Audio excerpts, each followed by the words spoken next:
नमस्कार दोस्तों, जैसा कि हम रीट के पाठ्यक्रमानुसार पढ़ रहे थे जिसमें हमने वर्णों के बारे में पढ़ा और अब आगे हम संधि प्रकरण को पाठ्यक्रमानुसार पढ़ते हैं। मित्रों, यदि आपको मेरा पढ़ाया हुआ समझ में आता है तो आप लाइक कीजिए, चैनल को सब्सक्राइब कीजिए। चलिए अब हम अपने पाठ्यक्रमानुसार अपने विषय पर चलते हैं। संधि। अत्यंत समीपवर्ती दो वर्ण जब आपस में मिलते हैं तो वहाँ संधि कार्य होता है, अथवा वर्णों को जब उनकी योग्यता व्यवस्थित रूप से प्रदान की जाए वही संधि कहा जाता है। पर सन्निकर्ष संहिता के अनुसार वर्णों की अत्यधिक समीपता होने पर उनकी संहिता संज्ञा होती है, अर्थात जब ऐसे वर्ण जो अत्यधिक समीप हों ऐसे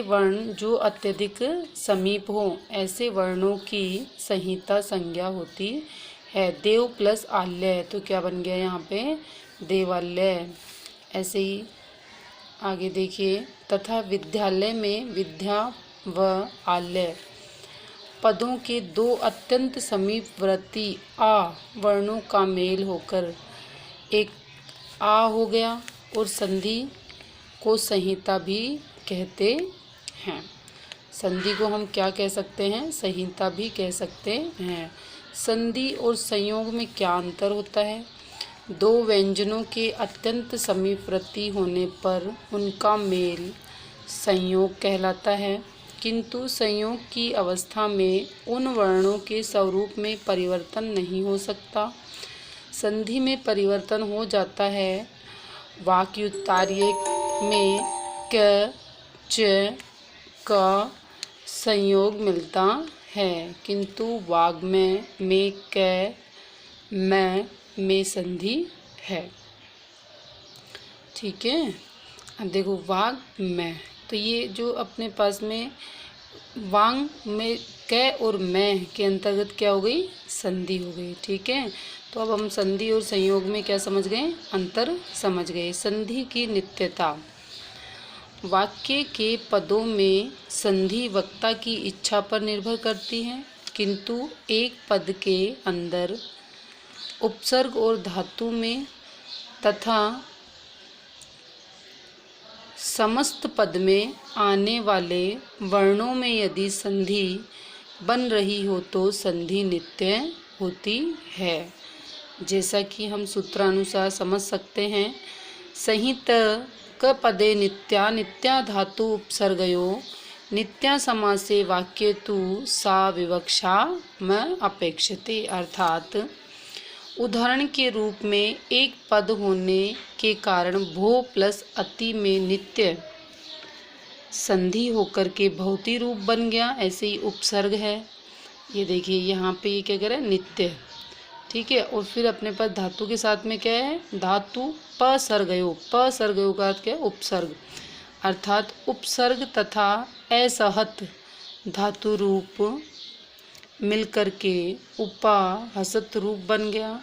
अतः पित प्लस अंबर समस्त पद पीतांबर बन गया। ये अपने यहाँ पे समास का प्रयोग हो गया।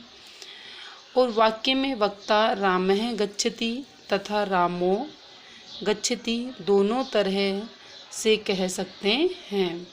वाक्य में जो कर्ता है, वक्ता है, हम उन्हें दो तरह से कह सकते हैं, रामः गच्छति या रामो गच्छति, दोनों तरह से हम इसको कह सकते हैं। ऐसे ही संधि के भेद देखिए। अब हम अपने टॉपिक पर पूर्णतः आ चुके हैं। अभी हम केवल इसका क्या कर रहे थे? इसके बारे में थोड़ी सी जानकारी ले रहे थे, जिससे हमको किसी प्रकार का आगे चलकर कोई कन्फ्यूजन नहीं हो। संधि निम्न तीन प्रकार की होती है। स्वर संधि या अच संधि।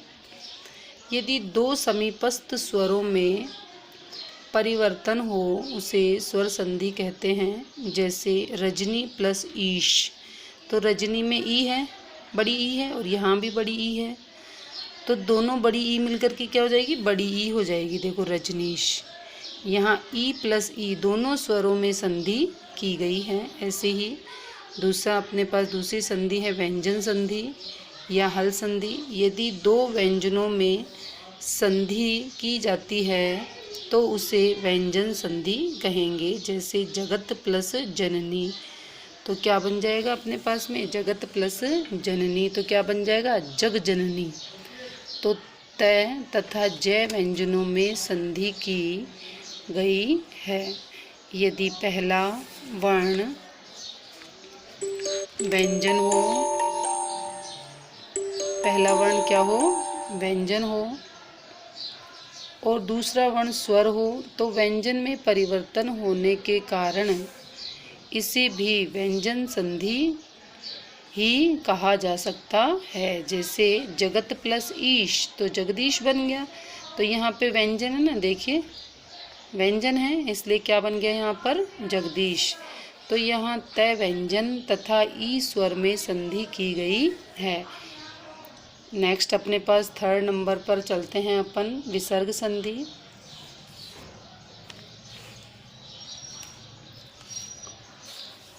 यदि विसर्ग संधि, यदि पहला वर्ण विसर्ग और बाद का वर्ण